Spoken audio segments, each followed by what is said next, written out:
গাজীপুরের শ্রীপুর পৌর এলাকার বেড়াইতে চালা এলাকার স্কুল মোড় সংলগ্ন দীর্ঘদিন চলাচলের একটি সড়ককে হঠাৎ করে টয়লেট নির্মাণের অভিযোগ উঠেছে স্থানীয় শফিকুল ইসলামের বিরুদ্ধে।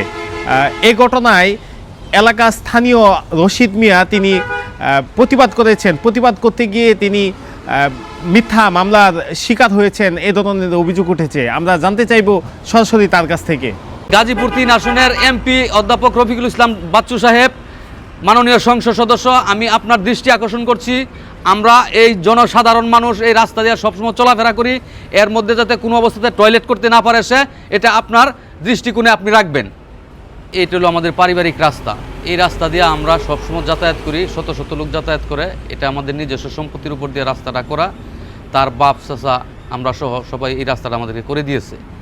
আমি বাড়িতে যাওয়ার পথে দেখি সে হলো রাস্তার মধ্যে টয়লেটের গর্ত করতেছে। জিজ্ঞাসা করার পরে সে বলে এখানে টয়লেট করবি, এখানে আপনি টয়লেট করতে পারেন না, এটা তো যাতায়াতের রাস্তা, চলাচলের রাস্তা, আপনি টয়লেট কীভাবে করবেন? সে বলে না এখানেই টয়লেট করবে। আমি বলছি না, এখানে টয়লেট করা যাবে না। এক পর্যায়ে সে আমার সাথে তর্ক বিতর্ক করে সে আমাকে ধাক্কাও মারে। তখন আমি বাড়িতে চলে যাই। শিল্প অঞ্চল, এটা দেওয়া শত শত হাজার হাজার মানুষ চলাফেরা করে ভাই, এটার মধ্যে সে হলো কীভাবে বাথরুম করে, আমি বাধা দেওয়াতে সে হলো আমার বিরুদ্ধে এই চাঁদাবাজি অভিযোগ করছে। আমি সবার পক্ষ থেকে এই রাস্তার মধ্যে বাধা দিয়েছি এবং শফিকুলের বিচার চাই, সুভাবে এখানে যাতে টয়লেট করতে না পারে। এটা আমি দেশবাসীর কাছে বিচার চাইলাম, আমি আপনাদের কাছে বিচার চাইলাম, শ্রীপুরের ঊর্ধ্বতন কর্তৃপক্ষের কাছে বিচার চাইলাম।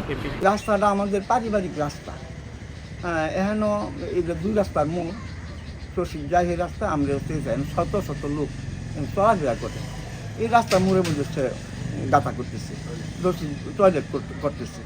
হ্যাঁ, আমরা বলছি যে না, এখন খাতা করতে পারে না।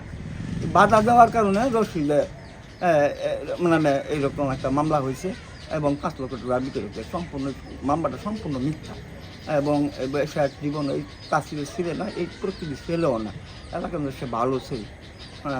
আমার ওই ভাই আমি তো টয়লেট করতে আছে, এটা তো ঠিক না। আর এই রশিদের নামে যে মামলা করছে, রশিদের নামে মামলা করছে, এগুলো হুদা মিথ্যা অভিযোগ।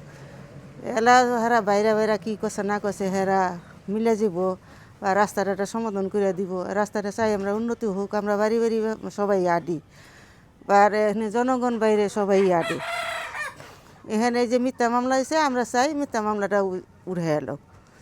আমরা আর কিছু চাই না, রাস্তাটা যেন পরিবেশ বাড়ি বাড়ি রাস্তা।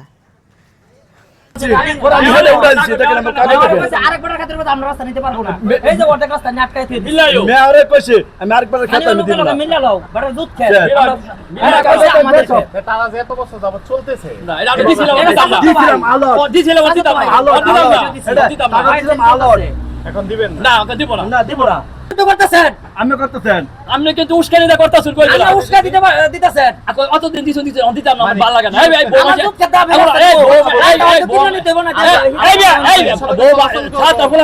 প্রতিদিন প্রায় কয়েক হাজার মানুষের চলাচল এই সড়ক দিয়ে। এই গুরুত্বপূর্ণ সড়কটিতে এই টয়লেট নির্মাণ করে যে প্রতিবন্ধকতার সৃষ্টি করেছে, তার বিরুদ্ধে যথাযথ আইনগত ব্যবস্থা নেবে এমন প্রত্যাশা এলাকাবাসীর। গাজীপুরের শ্রীপুর থেকে SM জহিরুল ইসলাম।